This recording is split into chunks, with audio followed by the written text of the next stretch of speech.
యాదాద్రి భువనగిరి జిల్లా భువనగిరి మండలంలో నేడు బసవపురం ప్రాజెక్టు నుండి కాలువ ద్వారా గచ్చుబాయి చెరువు నింపి పెంచకల్ పహడ్ రామచంద్రాపురం కేసారం బాలంపల్లి చందుపట్ల కుమ్మరిగూడెం వీరవెల్లి గ్రామాల చెరువులకు నీరు విడుదల చేసిన భువనగిరి ఎమ్మెల్యే కుమ్మం అనిల్ కుమార్ రెడ్డి ఈ సందర్భంగా నీటి ప్రవాహాన్ని నాయకులు రైతులతో కలిసి పరిశీలించి గంగమ్మ తల్లికి ప్రత్యేక పూజలు చేశారు. నీటి విడుదలపై రైతులు తమ ఆనందాన్ని వ్యక్తం చేస్తూ ఎమ్మెల్యేకు కృతజ్ఞతలు తెలియజేశారు. ఈ కార్యక్రమంలో జిల్లా గ్రంథాలయ చైర్మన్ తో పాటు మాజీ మున్సిపల్ చైర్మన్, కాంగ్రెస్ పార్టీ నాయకులు, రైతులు పాల్గొన్నారు. ఈరోజు చాలా సంతోషం. భువనగిరిలో మరి బసవపురం కాల్వ నీళ్లు తీసుకొచ్చి మరి అక్కడ ముత్తిరెడ్డిగూడెం దగ్గర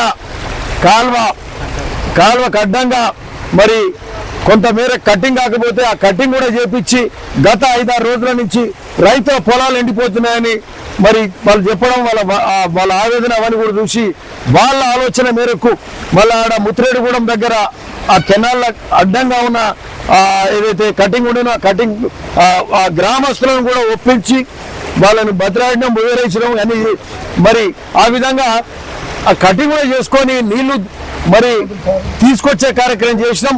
మళ్ళీ ఇక్కడ హైవే దగ్గర రోడ్ కటింగ్ అది ఆలస్యం అవుతుందని చెప్పి ఇక్కడ దానికంటే ముందే గచ్చిబావిలకు డైవర్ట్ చేసి, గచ్చిబావి చెరువులకు డైవర్ట్ చేసి మరి అక్కడి నుంచి కిందికి ఇటు కేసారం, పెంచకలపాడు, మరి బాలంపల్లి, చందుపట్ల, వీరవెల్లి చెరువులు నింపడానికి మరి ఈ యొక్క కాలువ ద్వారా గచ్చిబావి మీదకి వెళ్ళి మరి వెసులుబాటు అవుతుందని చెప్పి గత 5-6 రోజుల నుంచి మేము పడ్డ శ్రమకి ఈరోజు ఫలితం దక్కింది.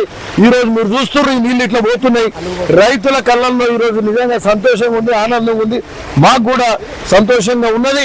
ఎందుకంటే ఈరోజు మొన్న సాయంత్రము ఆడ గేట్లు తీస్తే గచ్చిబాయి నిన్న రాత్రి నిండింది, నిన్న మధ్యాహ్నం నిండింది.